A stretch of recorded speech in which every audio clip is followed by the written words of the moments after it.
My friends, as we hear this gospel, we do so in the midst of the summer season. We are a half a year away from when we celebrated the baptism of the Lord, and then he going forward and calling his disciples. We hear those gospel stories in the midst of winter, back in January, when Jesus begins to go about and call the various apostles to himself. And then we hear those stories of how he continues to go out with them, teaching them, preaching to them, giving them examples of all of the miraculous wonders that God had in store for him. And then today in the gospel, filled with all that they have learned since Jesus called them, he sends them out on mission and ministry. He sends them out to go and share with others all that he has imparted to them.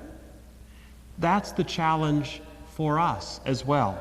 Too often we hear these stories of the apostles and we think that it's just for that select group, that this is what Jesus wanted these 12 people to be about. But the reality is, they were just the first of many. They were the first upon who we are to build upon. We were called by Jesus just like the apostles in the waters of baptism. By name, he called us. And as we have grown in that baptism, we, like the apostles, have been witnesses of all of Jesus' good works. We have been able to hear his word, be nourished by his body and blood, and now, just like the apostles in the gospel today, we are to go out on mission and to be a people of ministry. We are called to go out and share the good news.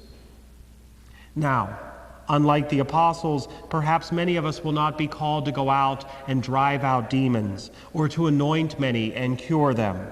But we are called to be just like them in taking the good news of Jesus Christ and sharing it with others.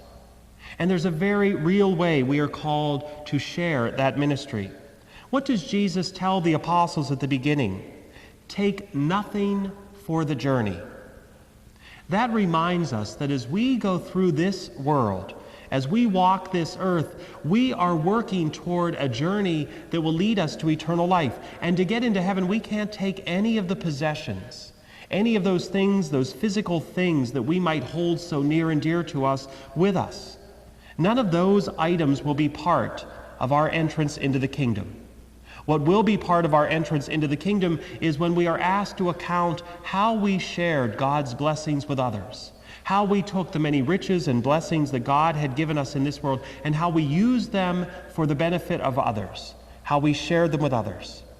And so as we celebrate this gospel, as we celebrate this Mass, let us think about the many opportunities God has placed before us to serve one another, to care for one another, with a donation to a food pantry or to Catholic charities, with a kind word, with a moment to be in conversation with someone, by merely just being there when someone perhaps is bereaved or sad and needs our cheer, our consolation, our support.